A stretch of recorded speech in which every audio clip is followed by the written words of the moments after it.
ምዕራፍ 4 በሰማርያ ተራራ የምትኖሩ ድሆችንም የምትበድሉ ችጋረኞችንም የምታስጨንቁ ጌቶቻቸውንም አምጡ እንጠጣ የምትሉ እናንተ የባሳን ላሞች ሆይ ይህን ቃል ስሙ። ጌታ እግዚአብሔር እናንተን በሰልፍ ዕቃ ቅሬታችሁንም በመቃጥን የሚወስዱበት ቀን እነሆ በላያችሁ ይመጣል ብሎ በቅዱስነቱ ምሏል። እያንዳንዳችሁ በየፊታችሁ በተነደለ ስፍራ ትወጣላችሁ፣ በሬማንም ትጣላላችሁ ይላል እግዚአብሔር። የእስራኤል ልጆች ሆይ ይህን ወዳችኋልና ወደ ቤቴል ኑና ኃጢአትን ስሩ፣ ወደ ጌልገላ ኑና ኃጢአትን አብዙ። በየማለዳውም መሥዋዕታችሁን በየሦስተኛውም ቀን አስራታችሁን አቅርቡ። እርሾ ካለበትም የምስጋናውን መሥዋዕት አቅርቡ። በፈቃዳችሁም የምታቀርቡትን አውጁና አውሩ ይላል እግዚአብሔር። በከተማችሁ ሁሉ ጥርስን ማጥራት በስፍራችሁም ሁሉ እንጀራን ማጣት ሰጠኋችሁ።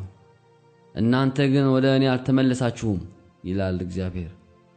መከር ሳይደርስ ገና ከ3 ወር በፊት ዝናብ ከለከልኋችሁ። በአንድም ከተማ ላይ አዘነብሁ፣ በሌላውም ከተማ ላይ እንዳይዘንብ አደረግሁ። በአንድ ወገን ዘነበ፣ ያልዘነበበትም ወገን ደረቀ። የ2 ወይም የ3 ከተሞች ሰዎች ወደ አንዲት ከተማ ውሃ ይጠጡ ዘንድ ሄዱ፣ ነገር ግን አልረኩም። እናንተ ግን ወደ እኔ አልተመለሳችሁም ይላል እግዚአብሔር። በዋግና በአረማሞ መታኋችሁ።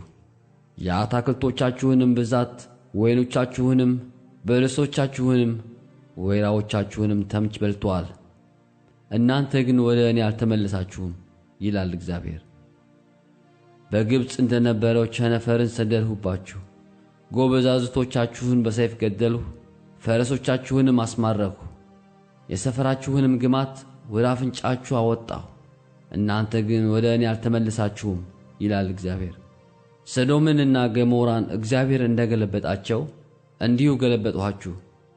እናንተም ከእሳት ውስጥ እንደተነጠቀ ትንታግ ሆናችሁ፣ ነገር ግን ወደ እኔ አልተመለሳችሁም ይላል እግዚአብሔር።